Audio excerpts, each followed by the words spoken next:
Welcome to the channel, and thank you for being here. In this space, we explore real stories that are strange, unsettling, and sometimes impossible to explain. So sit back and let's begin. I've been a search and rescue officer for a few years now, and along the way I've seen some things that I think you guys will be interested in.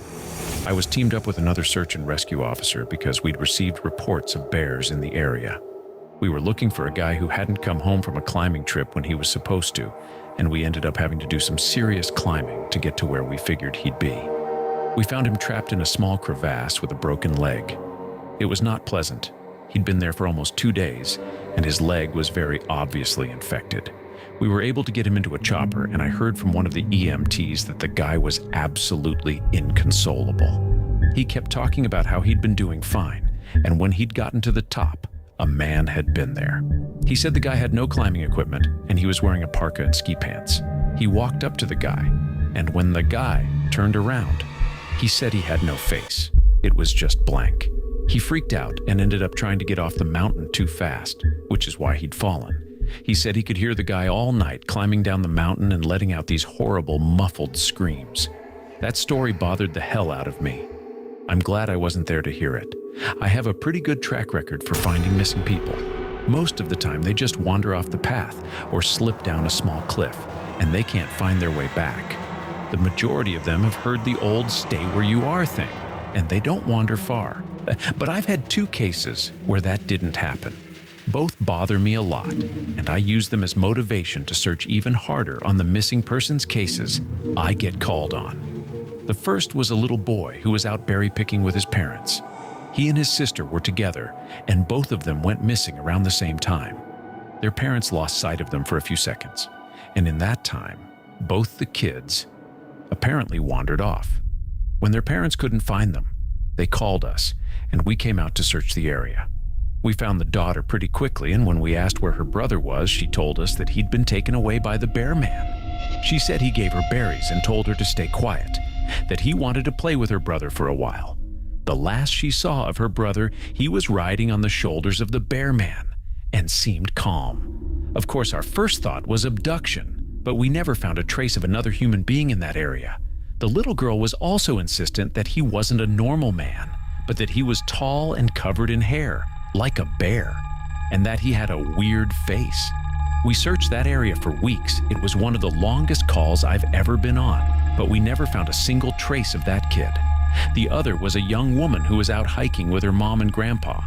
According to the mother, her daughter had climbed up a tree to get a better view of the forest, and she'd never come back down. They waited at the base of the tree for hours, calling her name before they called for help. Again, we searched everywhere, and we never found a trace of her. I have no idea where she could possibly have gone, because neither her mother or grandpa saw her come down. One of the scariest things I've ever had happen to me involved the search for a young woman who'd gotten separated from her hiking group. We were out until late at night because the dogs had picked up her scent. When we found her, she was curled up under a large rotted log. She was missing her shoes and pack, and she was clearly in shock. She didn't have any injuries, and we were able to get her to walk with us back to base ops. Along the way, she kept looking behind us and asking us why that big man with black eyes was following us. We couldn't see anyone, so we just wrote it off as some weird symptom of shock. But the closer we got to base, the more agitated this woman got. She kept asking me to tell him to stop making faces at her. At one point, she stopped and turned around and started yelling into the forest, saying that she wanted him to leave her alone. She wasn't going to go with him, she said, and she wouldn't give us to him. We finally got her to keep moving, but we started hearing these weird noises coming from all around us. It was almost like coughing, but more rhythmic and deeper. It was almost insect-like. I don't really know how else to describe it. When we were within sight of base ops, the woman turns to me, and her eyes are about as wide as I can imagine a human could open them. She touches my shoulder and says, "He says to tell you to speed up. He doesn't like looking at the scar on your neck." I have a very small scar on the base of my neck, but it's mostly hidden under my collar, and I have no idea how this woman saw it. Right after she says it, I hear that weird coughing right in my ear, and I just about jumped out of my skin. I hustled her to ops, trying not to show how freaked out I was, but I have to say I was really happy when we left the area that night. A few times I've been out on my own searching with a canine, and they've tried to lead me straight up cliffs. Not hills, not even rock faces. Straight, sheer cliffs with no possible handholds. It's always baffling. And in those cases, we usually find the person on the other side of the cliff or miles away from where the canine has led us. I'm sure there's an explanation, but it's sort of strange. One particularly sad case involved the recovery of a body. A 9-year-old girl fell down an embankment and got impaled on a dead tree at the base. It was a complete freak accident, but I'll never forget the sound her mother made when we told her what had happened. She saw the body bag being loaded into the ambulance, and she let out the most haunting, heartbroken wail I've ever heard. It was like her whole life was crashing down around her, and a part of her had died with her daughter. I heard from another SAR officer that she killed herself a few weeks after it happened. She couldn't live with the loss of her daughter. Probably the weirdest story I have. Now, I don't know if this is true in every search and rescue unit, but in mine, it's sort of an unspoken, regular thing we run into. You can try asking about it with other search and rescue officers, but even if they know what you're talking about, they probably won't say anything about it. We've been told not to talk about it by our superiors, and at this point, we've all gotten so used to it that it doesn't even seem weird anymore. On just about every case where we're really far into the wilderness, I'm talking 30 or 40 miles, at some point we'll find a staircase in the middle of the woods. It's almost like if you took the stairs in your house, cut them out, and put them in the forest. I asked about it the first time I saw some, and the other officer just told me not to worry about it, that it was normal. Everyone I asked said the same thing. I wanted to go check them out, but I was told, very emphatically, that I should never go near any of them. I just sort of ignore them now when I run into them because it happens so frequently. I have a lot more stories, and I suppose if anyone's interested, I'll tell sometime soon.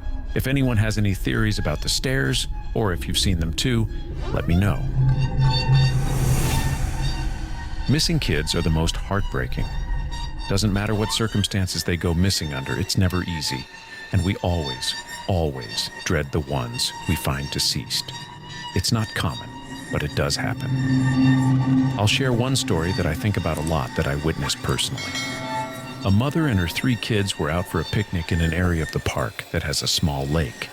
One is 6, one is 5, and the other is about 3. She's watching them all really closely, and according to her, she never lets them out of her sight at any time. She never saw anyone else in the area either, which is important. She packs their stuff up, and they start to head back to the parking area. Now, this lake is only about 2 miles into the woods, and it's on a very clearly established trail. It's almost impossible to get lost getting from the parking area to it, unless you're deliberately going off the path like an imbecile. Her kids are walking in front of her when she hears what sounds like someone coming up the path behind her. She turns around, and in the 4 or so seconds she's not looking, her 5-year-old son vanishes. She figures he's stepped off the trail to pee or something, and she asks her other 2 where he went. They both tell her that a big man with a scary face came out of the woods next to them, took the kid's hand, and led him into the trees. The 2 remaining kids don't seem upset. In fact, she says later that it seems like they've been drugged. They're sort of spacey and fuzzy, so of course, she freaks out, starts looking frantically in the area for her kid. She's screaming his name, and she says at one point she thinks she heard him answer her. Now, obviously, she can't go blindly running into the woods. She's got the other 2 kids, so she calls the police and they send us out immediately. We respond, and we start the search for him. Over the course of this search, which spans miles, we never find a single trace of the kid. Canines can't pick up any scent. We don't find any clothing or broken bushes or literally anything that would signify a child being there. Of course, there's suspicion about the mother for a while, but it's pretty clear that she's completely destroyed by the whole thing. We looked for this kid for weeks with a lot of volunteer help, but eventually the search peters out and we have to move on. The volunteers keep searching though, and one day we get a call on the radio letting us know that a body has been found and needs to be recovered. They tell us the location and none of us can believe it. We figure it has to be a different kid, but we go out there about 15 miles from the site where he vanished, and sure enough, we find the body of the kid we've been looking for. I have been trying to figure out how this kid got where he did ever since we found him, and I've never come up with an answer. A volunteer just happened to be in the area because he figured he might as well look in places no one else would think to on the off chance the body had been dumped. He comes to the base of a tall, rocky slope, and halfway up, he sees something. He looks through his binoculars, and sure enough, it's the body of a little boy, stuffed in a little opening in the rock. He recognizes the color of the kid's shirt, so he knows right away that it's the missing boy. That's when he calls it in, and we're dispatched. It took us almost an hour to get his body down, and none of us could believe what we were seeing. Not only was this kid 15 miles from where he'd started, there was no possible way he could have gotten up there on his own. This slope is treacherous, and it's hard even for us with our climbing gear. A 5-year-old boy had no way of getting up there. Of that, I'm certain. Not only that, but the kid doesn't have a scratch on him. His shoes are gone, but his feet aren't damaged or dirty. So it wasn't as if an animal dragged him up there. And from what we can tell, he hasn't been dead that long. He'd been out there over a month by that point, and it looked like he'd only been dead for at most a day or two. The whole thing was unbelievably strange, and was one of the most disconcerting calls I've ever been on. We found out later that the coroner determined the kid had died from exposure. He'd frozen to death, probably late at night 2 days before we found him. There were no suspects, and no answers. To date, it's one of the weirdest things I've ever seen. As far as missing persons go, I'd say about half the calls I get are related to that. The others are rescue calls. People who fall down cliffs and hurt themselves, get injured by fire.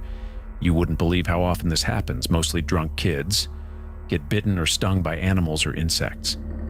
We're a tight team, and we have veterans who are excellent at finding signs of lost people. That's what makes these cases where we never find any trace of them so frustrating.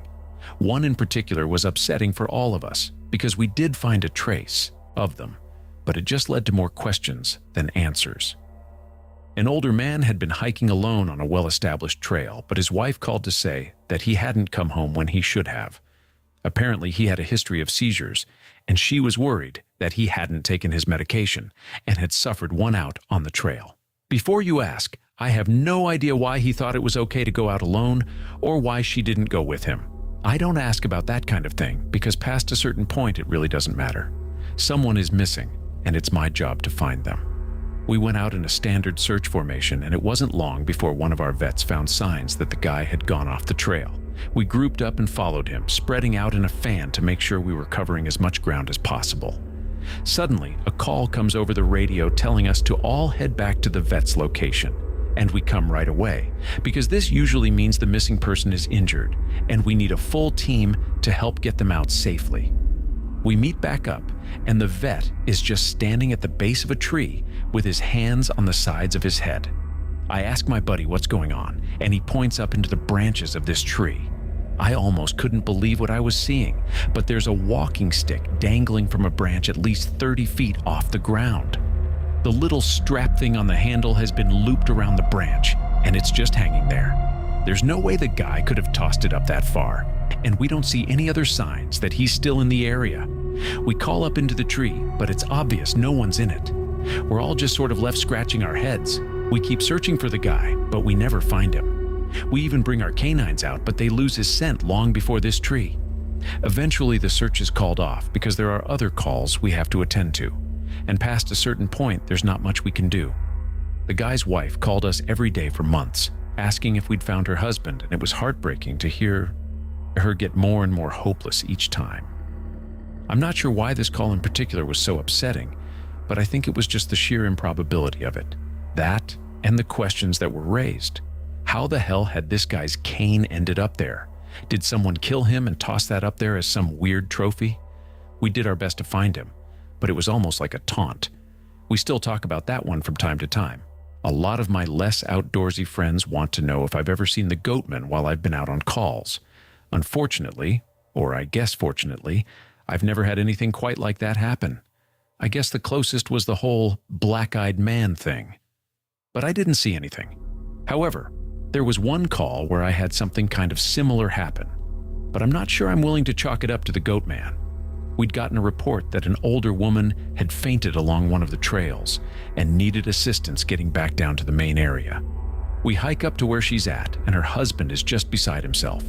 He runs, well, I guess more jogs to us, and tells us that he was a little ways off the trail looking at something when his wife starts screaming behind him.